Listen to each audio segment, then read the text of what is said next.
लगने लगता है। एक गोपी ने टेढ़ी नजर से उद्धव को देखा और जवाब दिया, उद्धव ठीक बोलते हो। मन को ब्रह्म में लगा, पर मन तो किसी के बस में नहीं, तो उसे लगाए। उद्धव ने कहा, क्या मतलब? उद्धव मन नहीं रहे 10-20, एक होश हो गयो श्याम संग अब वो राधे के ईश।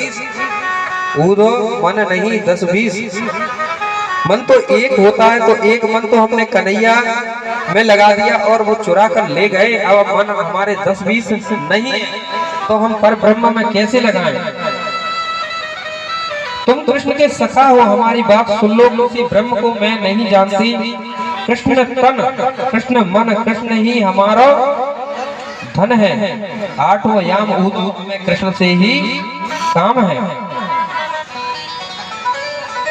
सिवाय कृष्ण के हम और दूसरे को नहीं जानती। तुम कहते हो निर्गुण ब्रह्म होता है, मेरे ख्याल से ब्रह्म को तुम उद्धव नहीं जानते। देखो ग्वालियां उद्धव को आज ज्ञान देती है और कहती हैं, अरे उद्धव, वो निर्गुण का अर्थ होता है जिसमें प्रकृति का कोई गुण नहीं, और सगुण का अर्थ होता है जिसमें दिव्य गुण विद्यमान हो। मेरे कृष्ण को तुम निर्गुण इसलिए कहते हो कि उसमें संसार के कोई गुण नहीं, और सगुण इसलिए हैं कि उसमें दिव्य गुण विद्यमान है।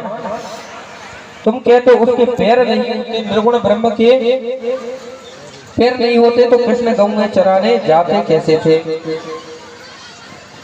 महाराज, तुम कहते हो ब्रह्म के हाथ नहीं होते तो ब्रह्म ने सीके से मटकी कैसे उतारी? तुम कहते हो ब्रह्म सब में व्याप्त है, तुम में ब्रह्म है, मुझ में ब्रह्म है, तुम में ब्रह्म, मुझ में ब्रह्म, सब में ब्रह्म विराजमान है, तो तुम ब्रह्म और हम ब्रह्म, तो ब्रह्म होकर उपदेश करना व्यर्थ ही है। ऐसी गलती क्यों करते हो? तब सब कुछ ब्रह्म है, उपदेश किस लिए? ये शिक्षा किसके लिए? तुम समझाते हो कि अगर उद्धव तुम समझते हो कि केवल कृष्ण से मिलने के लिए हम रोते हैं, तो सिर्फ आपका एक अज्ञान है। अरे उद्धव, यदि हम कृष्ण से मिलने के लिए रोती तो मथुरा यहाँ से थोड़े दूर थोड़ी है। हम सवेरे जाती और 2 बार शाम के लौट कर मिलकर 2 बार लौट कर चली जाती, लेकिन हमारी प्रतिज्ञा क्या? चाहे कृष्ण हृदय से लगाकर पीस डाले, चाहे पैर की ठोकर देकर हमें जीवन से निकाल दे, जीवन पर्यंत कृष्ण के अलावा हम किसी दूसरे से प्रेम नहीं कर सकते।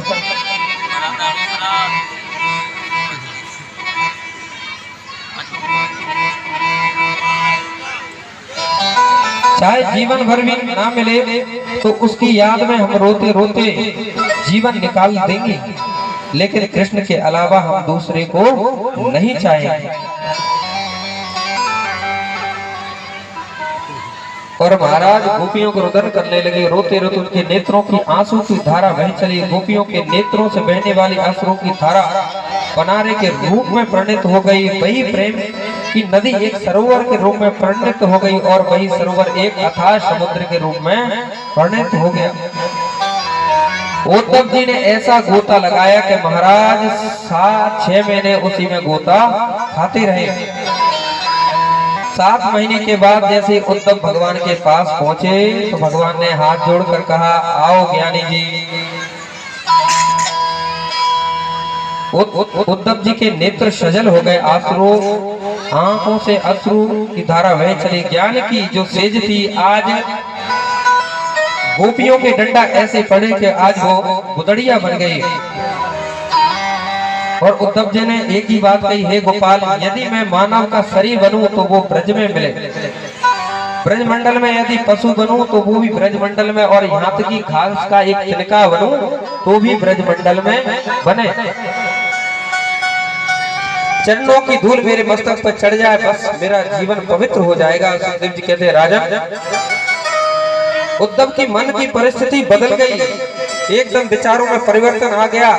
और आप आश्चर्य करोगे कि उद्धव ने गोपियों को प्रणाम नहीं किया। उद्धव कहते हैं मैं इनको प्रणाम करने के काबिल नहीं हूँ।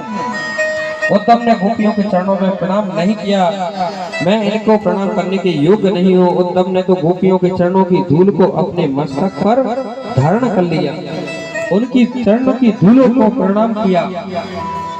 आचार्य सुखदेव जी कहते हैं यह बृहस्पति का शिष्य कहता है इन गोपियों की चरण धूली को मैं प्रणाम करता हूँ, जिनके मुख से निकलने वाली कृष्णकरा जो त्रैलोकी को पवित्र करती है।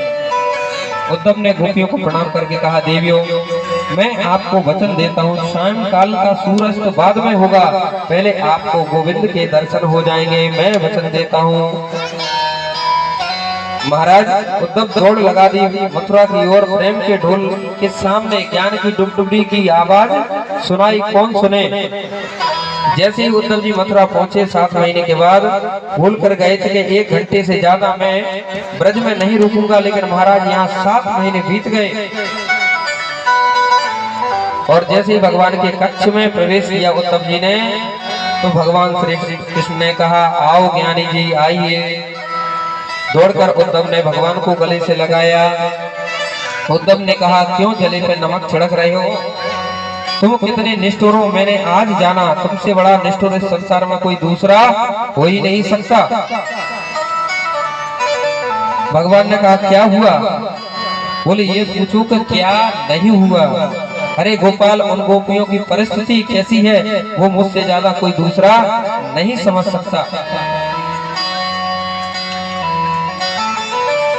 गोपियों की आंखों की नींद चली गई, मैया यशोदा की श्रवण शक्ति खत्म हो गई, किशोरी राधा रानी का शरीर सूखकर लकड़ी हो गया, गायों की चंचलता समाप्त हो गई, पशुओं की जो पशु थे उनकी चंचलता खत्म हो गई।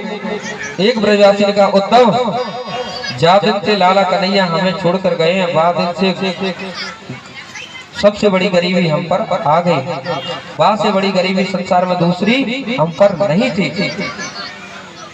उद्धव ने ब्रज के भाव को पहचाना, यही चाहते थे गोविंद, क्योंकि ज्ञानी तो थे लेकिन उद्धव पर प्रेम का पानी नहीं चढ़ा था, इसलिए भगवान यही चाह रहे थे।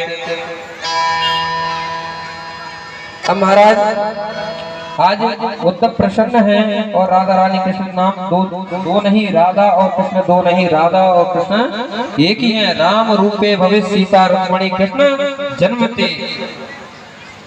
भगवान नारायण की पत्नी का नाम लक्ष्मी है और वही नारायण जब राम बनते हैं तो वही जानकी बनती है और जब कृष्ण बनते हैं तो वही रुक्मणी जी बनती है। और नारायण कृष्ण रूप में आते हैं तो वही सीता जी रुक्मणी जी बन जाती हैं। और तो नारायण की पत्नी लक्ष्मी और लक्ष्मी सीता और वही सीता रुक्मणी। राधा और कृष्ण दोनों अलग नहीं है। बोले राधा तो साक्षात कृष्ण और कृष्ण ही राधा है। हमारा वेदांत दर्शन कहता है तस्मा ज्योतिर्भवित वेदा श्री राधा माधव रूप।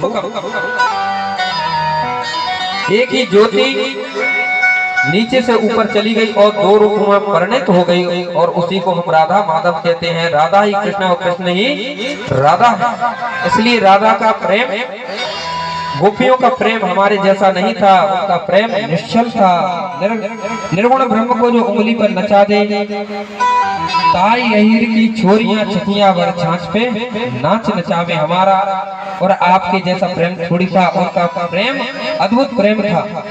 उद्धव को भक्ति का सर्वांग दर्शन हुआ। उद्धव ने गोपियों को समस्त भक्ति रूप को प्रणाम किया, दर्शन किया और आज उद्धव गदगद हो गए। इसके बाद कन्हैया उपजा के घर आए और उसके मनोरथ को